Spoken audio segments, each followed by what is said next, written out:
Welcome back to my channel. Today we're doing another dun dun anime review. And today we're reviewing the Dragon Ball Z. Dun dun dun dun dun. Sit back and relax and let's get started.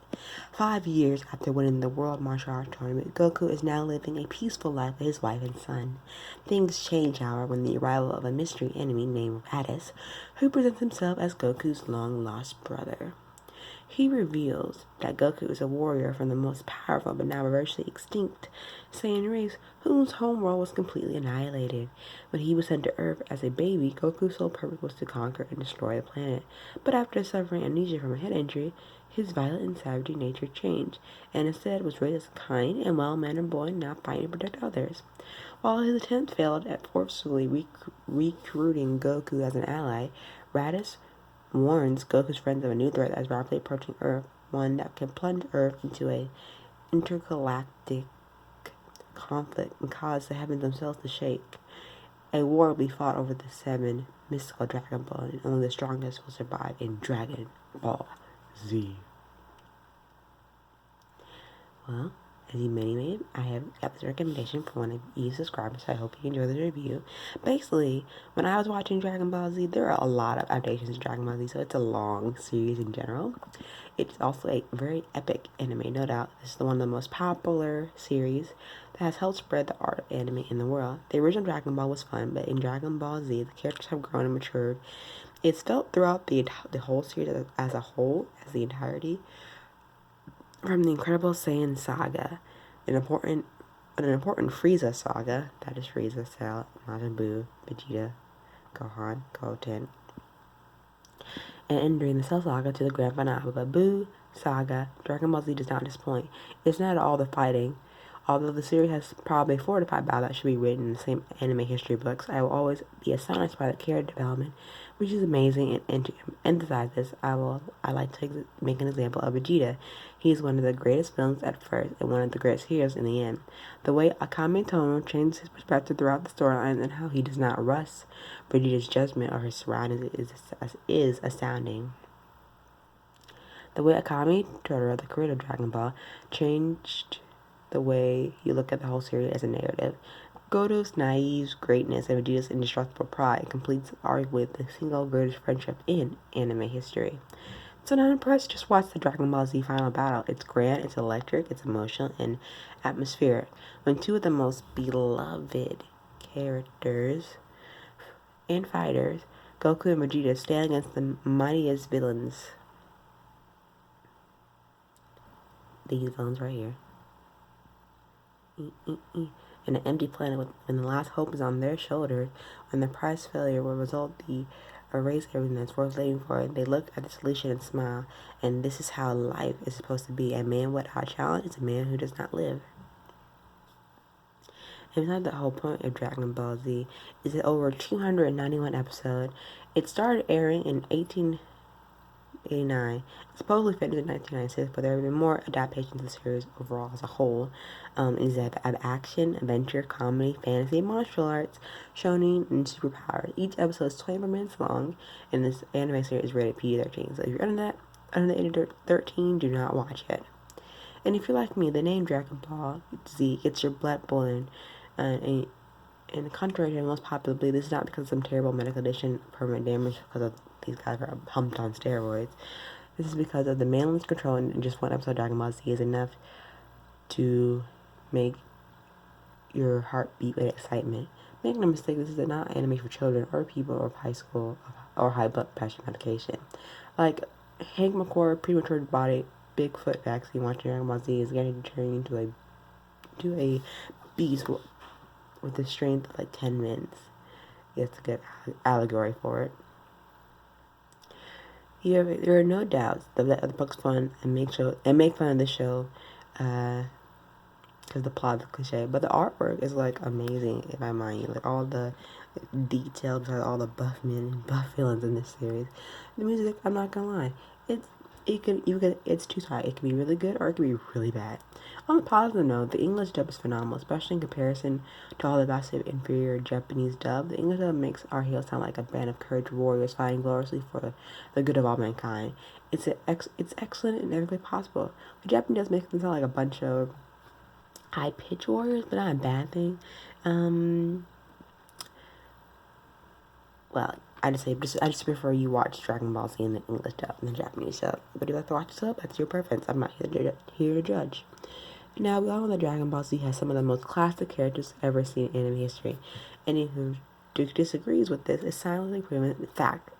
And sure, some of Dragon Ball Z characters are least better than the others, but you can't legitimately expect every character to be a mind-blowing badass as Hercules, Satan, or Vegeta, or Piccolo.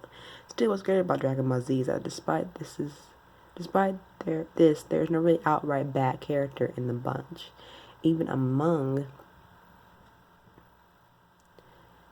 civilians who are kind of assumed to be somewhat bad. Sure, Frieza was a little pristine, but even the serve to his instable defeat was much sweeter to watch. Cell was pompous, but he was menacing as well. This is Frieza, not Cell. He was menacing, and that's why he was able to stick around for so long without getting bored. It never got to the point during his saga where you felt like the rides were just keeping him around to flip up airtime. And that was precisely because of his constant transformation. It felt like you were finding a different enemy each time. But Boo is the same way. Although he wasn't really menacing, he was really creepy. Rags was just a snaky, slimy guy, and I mean that doesn't really make him a good character, but it makes him a good villain, which is what counts. Good guys, why? You have Goku, who's just your typical geek hero. Not only the toughest man on Earth, but he's an uncorruptible, pure, genuinely good person who fights for justice and hates evil. A little boring when it comes to the territory, but then you just have Vegeta.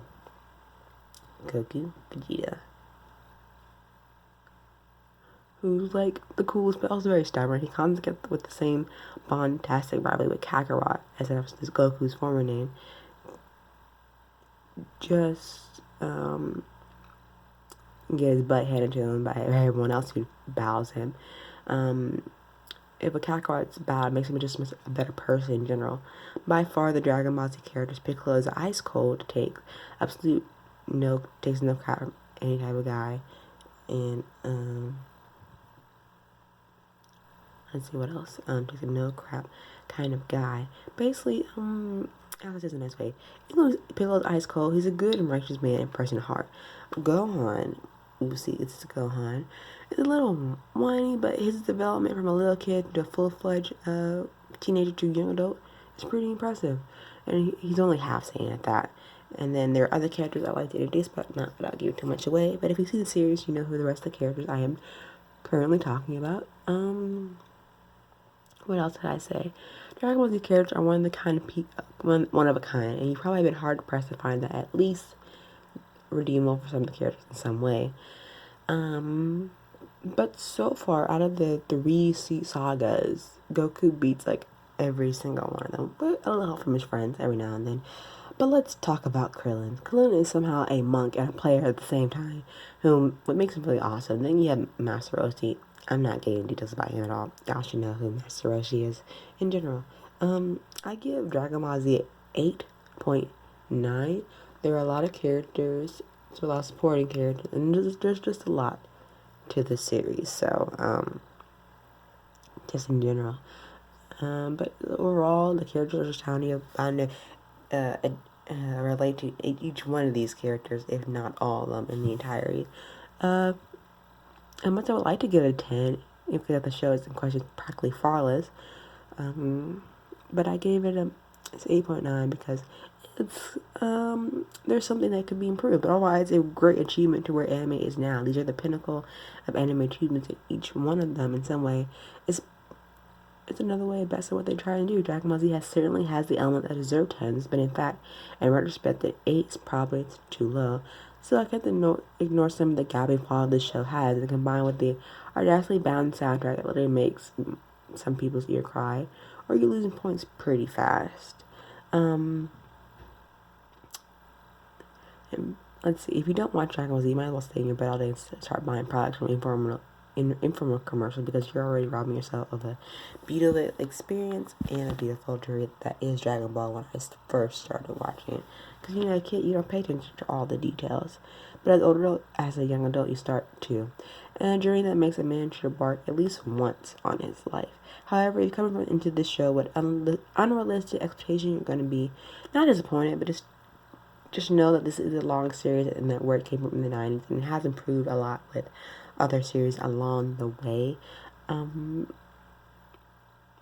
Overall, if you only want 3 of the strongest people on Earth to save Earth against a glorious opponent, then this is the anime for you, and you just want some nostalgia because it's just Dragon Ball Z, I think you should check it out. It's also based on a manga series as well, so if it does, you know, leaving out certain aspects of the show, go check out the manga as well. You should at least check it out.